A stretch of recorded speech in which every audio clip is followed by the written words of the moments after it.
My name is Patricia Lane. I'm 30 years old, and 3 days after my birthday, my mother called me to remind me, once again, where I stood in this family. I was sitting on the edge of my bed in my studio apartment in Austin, Texas, eating cold enchiladas straight from the container because dishes felt optional when no one was around to care. The apartment was 450 square feet of Target furniture, exposed regret, an ambition that hadn't quite figured out where to land yet.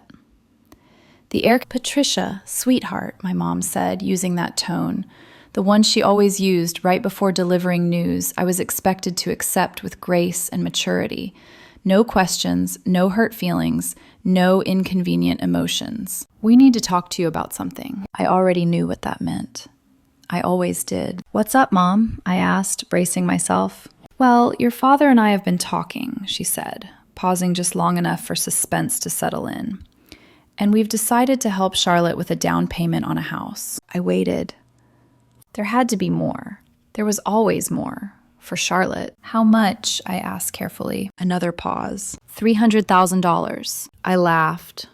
Not because it was funny, but because the alternative was dropping my phone into my enchiladas, my next 3 meals, by the way, and screaming. $300,000? I repeated. Yes, she said, as if she were telling me the weather. We want to help our children succeed. Children. Plural in theory, singular in practice. Charlotte, my older sister by 4 years, had always been the success story, the one they told friends about, the one whose achievements were framed and hung in the hallway like museum pieces. And me? I asked. Silence. The kind of silence that answers questions without words. The kind that builds entire dissertations on neglect. Well, Patricia, my mom finally said, you're in a very different place in your life. There it was. You've made different choices. Charlotte has a stable career, a serious relationship, a plan. You're still finding yourself. Finding myself. I looked around my apartment, at the unpacked boxes I'd reused for years, the laptop balanced on a wobbly desk, the freelance invoices still waiting to be paid, and wondered when exactly independent had become code for unworthy. We knew you'd understand, she added. You've always been so independent. Independent. That was a funny way to spell overlooked. Charlotte had always been golden. Literally. Blonde hair that caught the light just right. My hair was dark brown. Practical. Even my appearance felt like a compromise. She played varsity softball. I played in a garage band that never made it past 3 songs. She dated the homecoming king. I dated my laptop and unpaid internships. She breezed through college without loans. I went to community college for computer science and graduated with debt that would probably outlive me. And I tried. God, I tried. When I was 16, I entered a national coding competition. 4 months of sleepless nights. I placed 3rd out of 5,000 entries. Dad said, well, at least you gave it your best shot. Charlotte placed 5th in a regional tennis tournament. They bought her a brand new MacBook. I told myself I wasn't bitter. But bitterness doesn't always shout. Sometimes it ferments quietly, turning into something sharp and enduring. Mom wasn't always like this. When I was little, before Charlotte started winning things, she used to sit with me at the old Gateway computer. Hot cocoa, cartoons playing softly in the background. I built a terrible text-based adventure game when I was 8.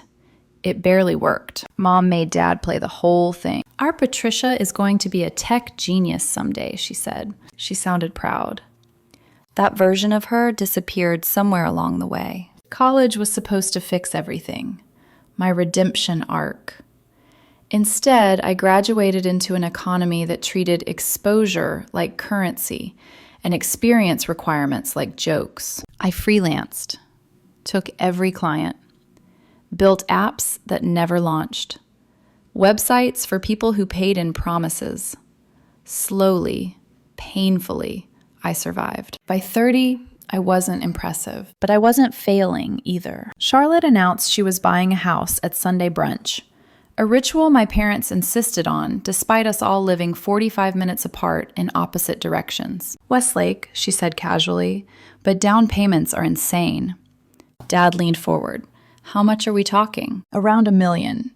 We'd need about 300,000 down." I watched my parents exchange that look, the one where entire financial decisions happened without a word. "What if we helped?" Dad said. Charlotte's face lit up. "You're not asking," he added. "We're offering." Mom glanced at me, guilt flickering briefly before retreating. "Patricia," she said softly, "when you're ready to settle down." "I'm fine," I said, smiling, always smiling. 4 months later, 3 days after my birthday, they made it official. "We're having a celebration dinner Sunday," Mom said. "Charlotte's closing. You'll come, won't you?" A celebration for her. 3 days after my birthday. "I have plans," I lied. We both knew no birthday dinner was coming. After the call ended, I sat there in silence. 30 years old, negative net worth. A family that remembered me mostly as a contrast, and something shifted. Not dramatically. No music, no montage, just the quiet decision to stop trying. I didn't announce it. I didn't confront them. I simply stopped calling. And for the first time in my life, I wondered what might happen if I built something without their approval. The first week after I stopped calling my parents felt wrong in a way that was almost physical, like forgetting a limb existed and then reaching for it anyway. I'd catch myself unlocking my phone to send my mom a photo of something stupid, a meme or a weird cloud formation, before remembering I'd decided not to do that anymore. Muscle memory doesn't care about boundaries. It just knows patterns. By the end of the second week, something else set in. They hadn't noticed. No missed calls. No, "Are you okay?" No guilt-laced voicemail reminding me that family is important. Nothing. It was oddly clarifying, like turning down the volume on a room you didn't realize was loud until the noise disappeared. Sunday brunch came and went without me.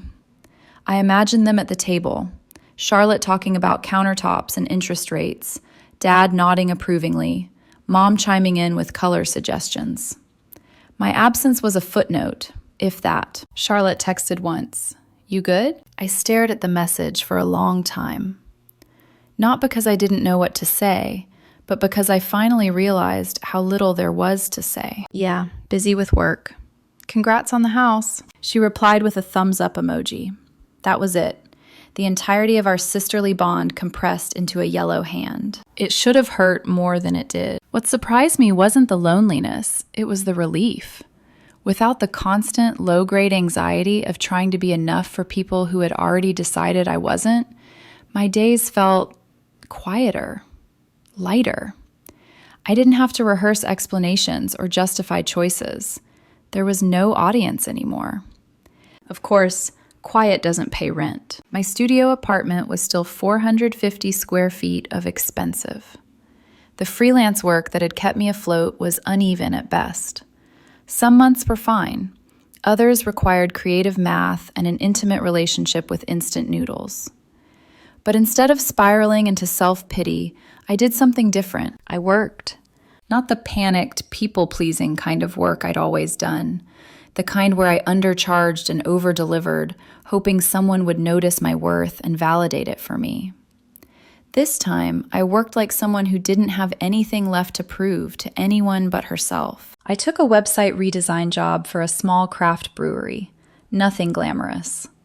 The owner, Vincent, was a former corporate guy who'd quit his job to make beer for people who argued about hops like it was a personality trait. We went back and forth for weeks. "I want it to feel authentic," he said, "but modern. Rustic but clean. Bold but subtle." Translation: I don't know what I want, but I'll know when it's wrong. On the 19th revision, something clicked. I stripped everything back. Clean lines, intentional white space, typography that breathed. It wasn't flashy. It was honest. When I sent it over, I expected another round of nitpicks. Instead, Vincent called me at midnight. "Patricia," he said, voice thick with excitement, "this is it. This is exactly it." "How much do I owe you?" he asked. I'd quoted him $1,200 originally, already too low for the hours I'd poured into it. I opened my mouth to say that number out of habit, then stopped. $1,800, I said. There was a pause. My stomach tightened. "Done," he said immediately. "Also, I'm opening a second location next year. Would you be interested in handling the full digital presence? Website, social, email campaigns?" I tried to sound casual. "I could probably make that work." "Great. I'm thinking around $22,000 for the full package." I nearly dropped my phone. $22,000 was more than I'd made in the last 5 months combined.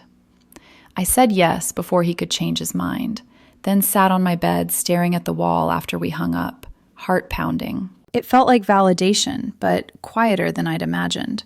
No fireworks, just a steady warmth, like something finally settling into place. That project led to another, and another. When you stop draining your emotional energy trying to earn approval from people who've already written you off, you have a surprising amount left over to actually do good work. Within 8 months, my income doubled. I wasn't rich, but I was stable. I could buy groceries without checking my bank balance first. I moved out of the studio into a 1-bedroom apartment with actual doors. I bought a couch that wasn't from Facebook Marketplace. Small victories, real ones. By month 10, I woke up one morning and realized I wasn't dreading the day. My life wasn't perfect, but it was mine. I started going to the gym, which sounds cliche until you realize spite is an excellent motivator. I wasn't trying to become a different person.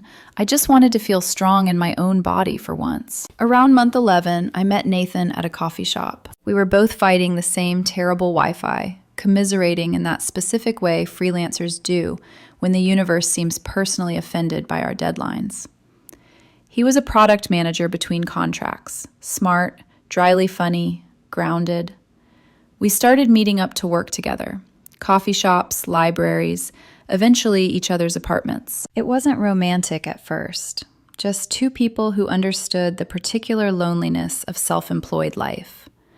Then one night, while we were working late at my place, he looked up from his laptop and said, "I really like you." I froze. Emotional fluency had never been my strong suit. Nathan smiled, like he'd expected that reaction. "You don't have to say anything," he added. "I just wanted you to know." 2 weeks later, we were dating. He was patient, supportive. He didn't pry about my family, but he didn't minimize it either. When I finally told him about the $300,000 and the birthday phone call, he didn't try to soften it. "That's messed up," he said simply. No excuses, no reframing, just the truth. A year after I'd stopped talking to my parents, my mom called. I stared at the screen like it might explode. "Are you going to answer?" Nathan asked. I didn't. I let it go to voicemail. When I listened later, her voice was soft, concerned. "We're worried," she said. "We miss you." I deleted the message. 2 weeks later, Charlotte called. I answered out of curiosity more than anything. "Mom's freaking out," she said. "She thinks you're mad at them." "I am," I said. Silence. "I told them they should have helped you too," Charlotte added quietly. That surprised me. It didn't fix anything, but it surprised me. "Just call her," she said finally. "She's driving me crazy." After we hung up, I felt the old guilt creeping back in. The instinct to accommodate, to smooth things over. Nathan found me staring at my phone. "You don't owe them access to your life just because they're uncomfortable with the silence," he said. He was right. I didn't call back. Instead, I kept working, kept building, kept growing. By month 20, I'd saved enough money to start thinking about something I never thought I'd have. Property. Not a house, not yet. Just a piece of land, somewhere that belonged to me. I didn't know it then, but that decision was about to change everything. By the time I hit month 20, my life had a rhythm that felt unfamiliar. Not easy, not perfect, but steady. Invoices came in on time more often than not. Clients didn't speak to me like I should be grateful for the honor of being underpaid. My fridge had actual food in it, fresh vegetables, chicken breasts, a jar of fancy olives I bought purely because I could. And the strangest part, I wasn't waiting for my parents to notice. That old instinct, the one that used to make me check my phone after every minor win, hoping for a message from Mom that said, "I'm proud of you," had finally started to fade. Like a bruise healing so slowly, you don't realize it's gone until you press the spot and feel nothing. Nathan and I had been dating for 8 months by then. We were in that comfortable stage where you stop performing and start existing. He knew my moods. I knew when he needed quiet. We'd stopped trying to impress each other and started trying to understand each other. That was new for me. Intimacy that didn't feel like a test. One Friday night, we were on my couch, my real couch, watching a documentary we weren't paying attention to. I had my laptop open on a real estate listing site, scrolling like it was social media. "What are you doing?" Nathan asked, leaning over my shoulder. "Daydreaming," I said, half embarrassed. "Just looking." "At what?" I hesitated. Saying it out loud made it feel dangerous. "Land," I admitted. "Not a house, not yet, just a piece of something, somewhere that's mine." Nathan didn't laugh. He didn't tell me it was unrealistic. He just nodded like it made perfect sense. "That sounds like you," he said. I clicked into a listing, 5 acres outside Austin, nothing on it, overpriced. Another, 10 acres with no utilities, basically a mosquito farm. It wasn't logical, but it was emotional. My parents had always controlled the narrative of what success looked like. Charlotte's house, Charlotte's career, Charlotte's stable plan. I was the wandering question mark, the family cautionary tale. I didn't want to own land because it was practical. I wanted it because it was a statement, a place my parents couldn't rewrite. That weekend, Nathan suggested we get out of town. A hike, hill country, fresh air, something bigger than my apartment walls. We drove out early Saturday morning with coffee, snacks, and optimism that lasted exactly until our GPS lost signal. "We're fine," Nathan said, tapping the screen like that would fix it. "It'll come back." It didn't. At some point, we took a wrong turn. Not a little wrong, spectacularly wrong. The kind where the road changes from smooth pavement to something that feels more like gravel and regret. "This is how horror movies start," Nathan said as we passed a rusted, abandoned gas station that looked like it hadn't seen a customer since the Bush administration. "We're not lost," I said, trying to sound confident. "We're exploring." Nathan snorted. "That's what people say right before they die." Then we rounded a bend, and I saw it. A hand-painted "for sale" sign, half hidden behind cedar trees. Beyond it, the land opened up, overgrown and wild, scattered with old live oaks, the kind that look ancient and stubborn.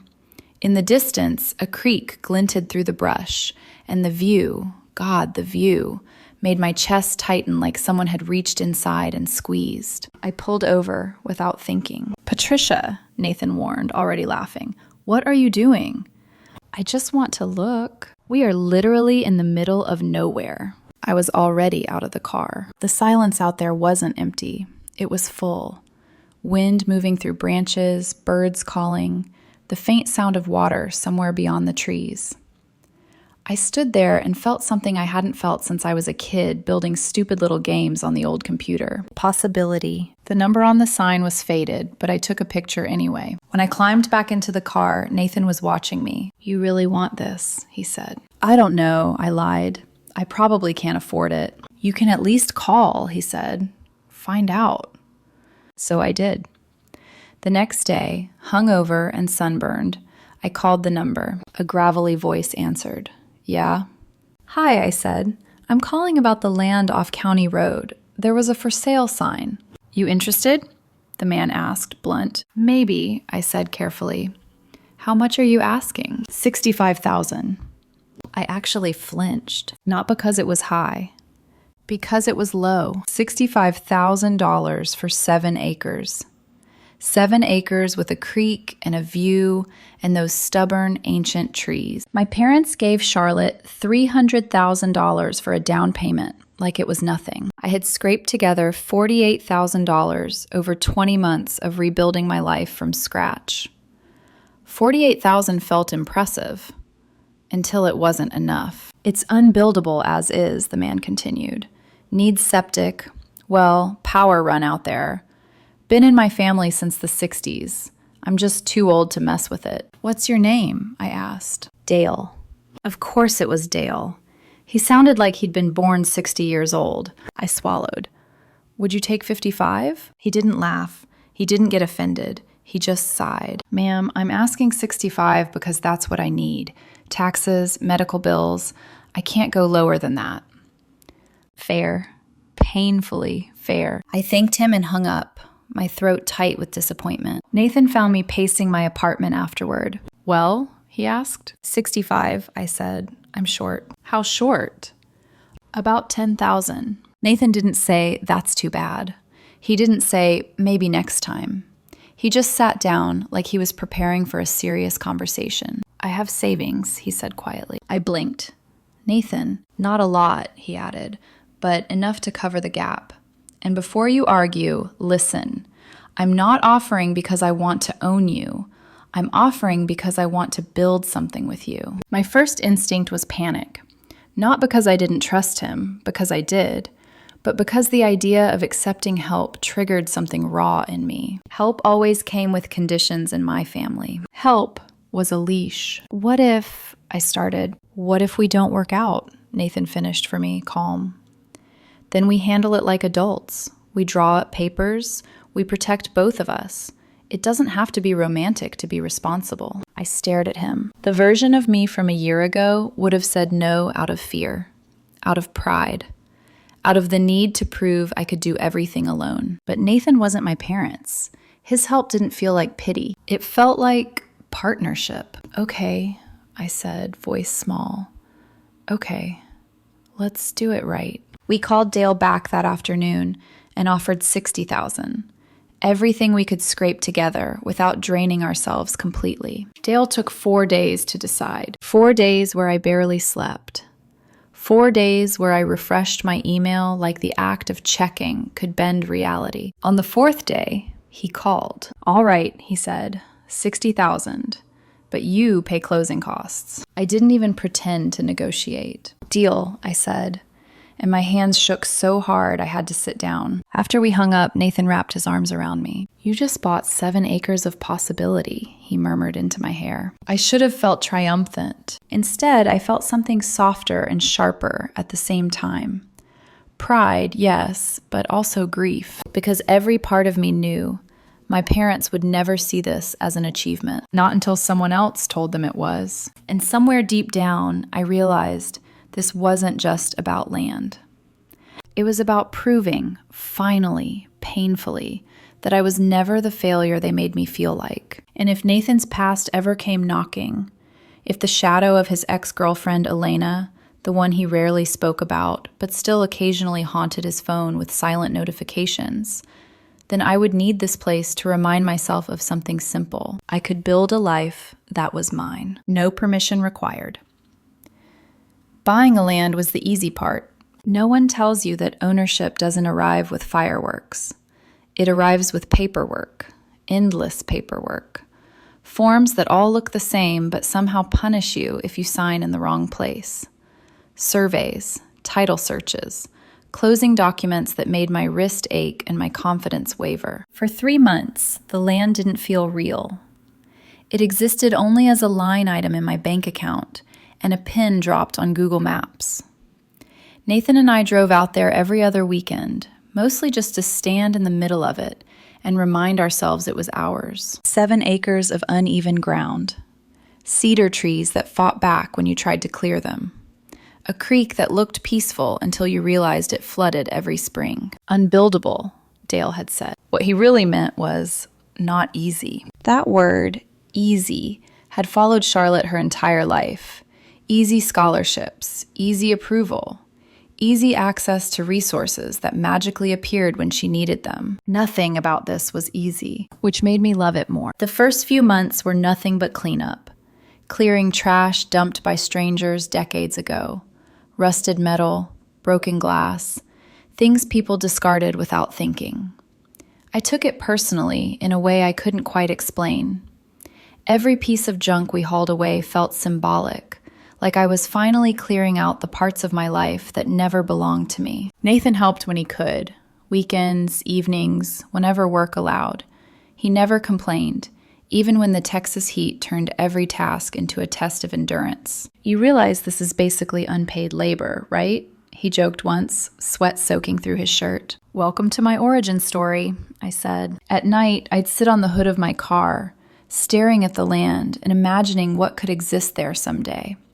Not a mansion, not anything that would impress my parents, just something honest, something earned. That's when the idea of a cabin started forming. Not because it was trendy, but because it was possible. Small, efficient, mine. One of my clients, Trevor, was a young architect who specialized in sustainable builds.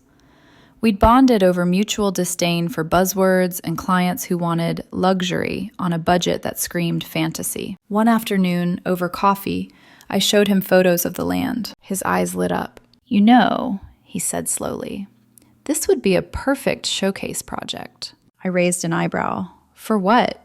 How to go broke responsibly?" "I design it," he said, ignoring me. "You handle all my digital presence, website, branding, marketing.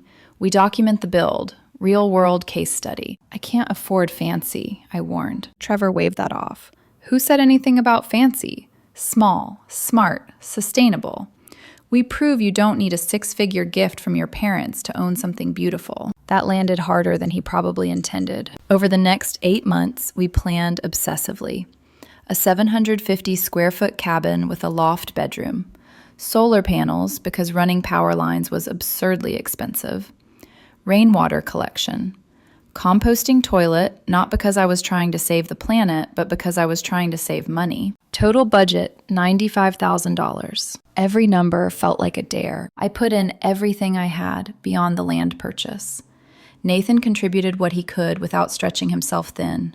The rest came from a construction loan with an interest rate that made me nauseous but determined. We broke ground in spring. I hired professionals for the foundation and framing, the things YouTube confidence couldn't cover. Everything else I learned as I went: drywall, flooring, electrical basics. There were nights I came home covered in dust and doubt, wondering if I'd finally pushed too far. Nathan never said "I told you so," even when I snapped. Even when exhaustion made me quiet in that dangerous way. One night, while we sat on the half-finished porch, watching the sun dip behind the trees, he said, "You know this doesn't have to prove anything, right?" I looked at him. "It does to me." He nodded. "Then I'm here." That was enough. Friends showed up in unexpected ways. Vincent from the brewery brought beer and a crew one Saturday. They worked like professionals and laughed like they weren't doing me a massive favor. Payment, barbecue, and gratitude. Slowly, painfully, it came together. By fall, 2 years after I'd stopped calling my parents, the cabin stood complete. It wasn't big, it wasn't flashy, but it was solid. Trevor took photos at golden hour. The light filtered through the live oaks just right, making the cabin look like it belonged there, as if it had always been waiting for me. I posted one photo on Instagram, just the exterior, no explanation. Built this, proud of it. Within an hour, it had more likes than anything I'd ever shared. Within a day, a local design blog reached out. Within a week, 4 potential clients contacted me about similar projects. And somewhere in that quiet momentum, Charlotte saw it. She was driving back from a weekend trip with friends when she took a wrong turn. The same wrong turn Nathan and I had taken months earlier. She recognized my car in the makeshift driveway and pulled over. That's when she called our father, voice shaking, loud enough that I heard it from inside while installing light fixtures. "You need to see this right now," she said. I stepped outside just as she hung up, her eyes locked on the cabin like it was a betrayal. "What the hell is this?" she demanded. I looked at my cabin, my work, my proof. "This," I said calmly, "is mine." Her face went pale. And 38 minutes later, my parents arrived, unprepared for what they were about to learn.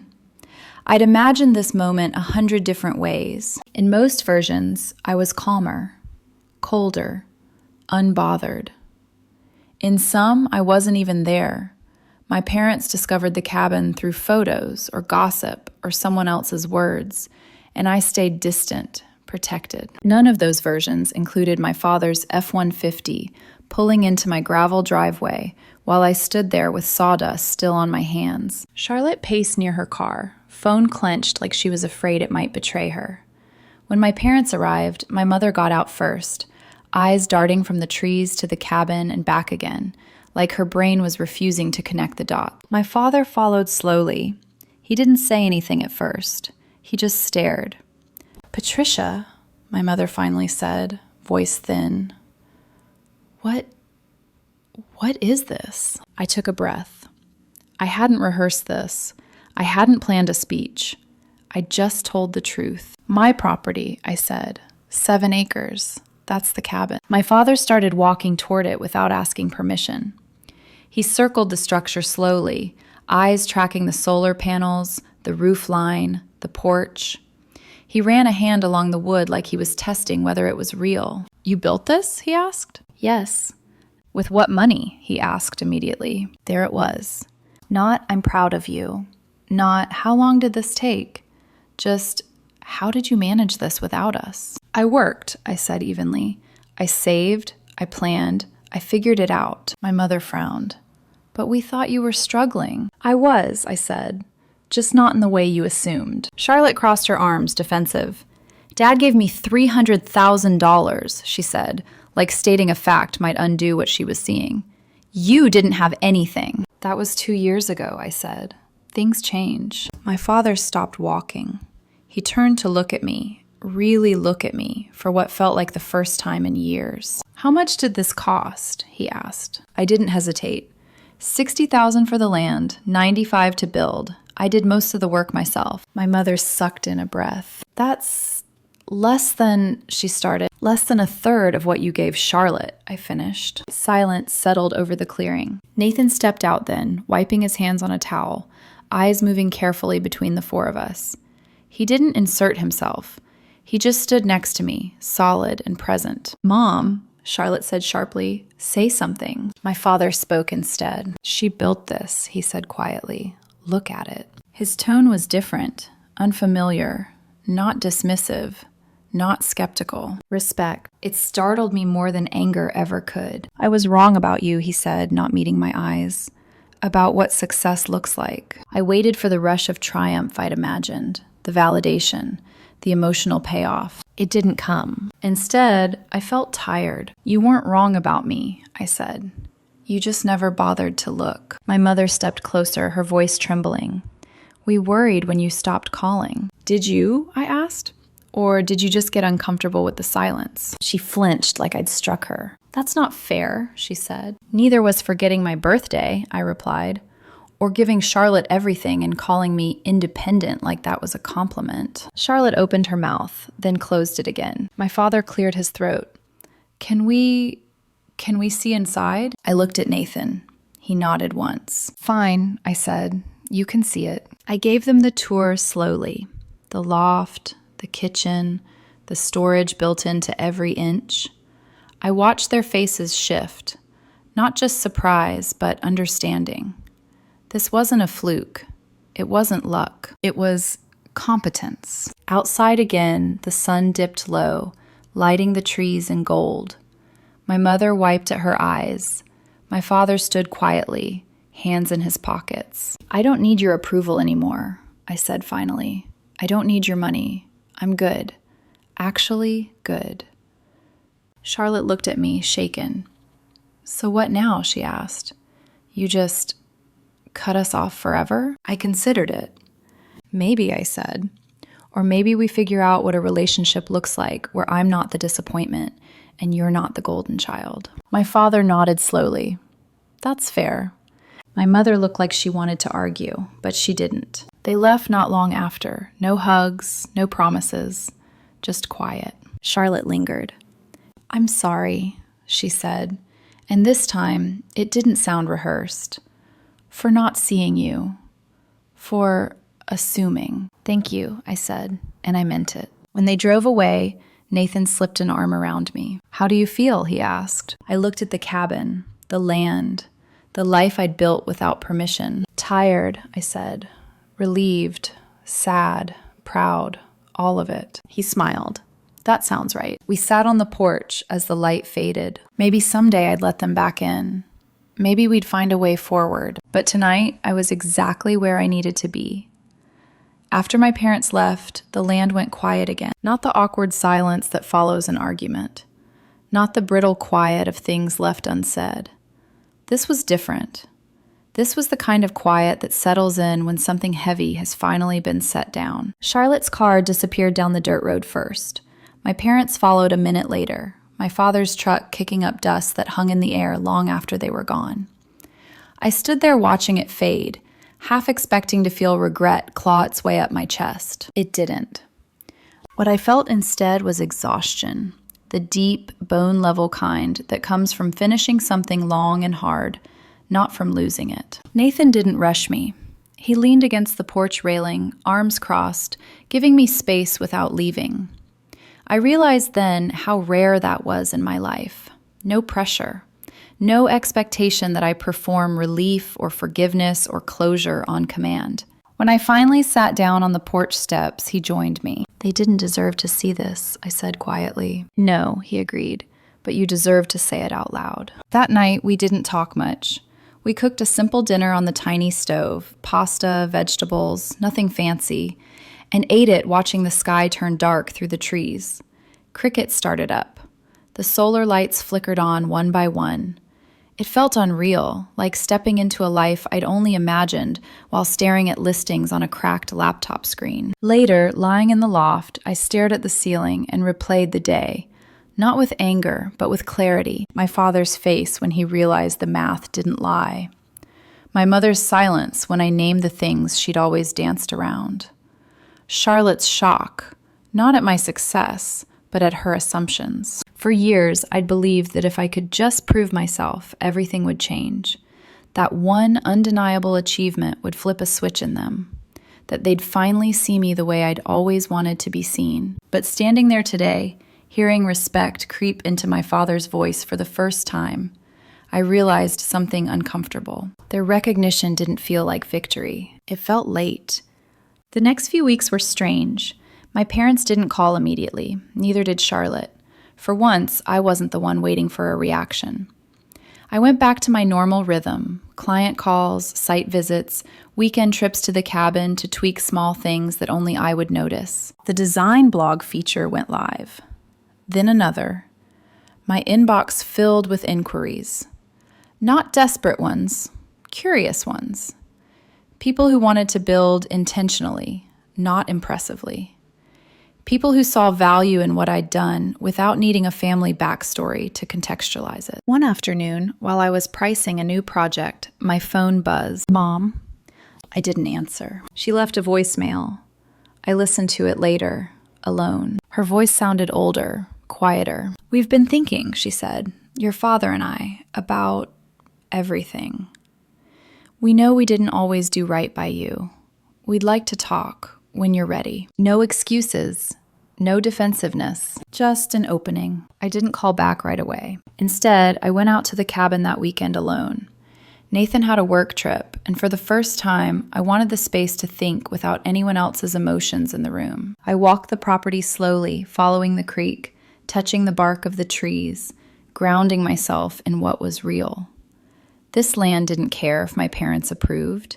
It didn't care about Charlotte's house or comparisons or narratives. It just existed. And so did I. I realized then that reconciliation wasn't something they could demand or something I owed. It was something I could choose on my terms or not at all. A week later, Charlotte called. "I'm not calling for them," she said quickly, like she was afraid I'd hang up. "I'm calling for me." I listened. "I didn't know how much you did on your own," she admitted.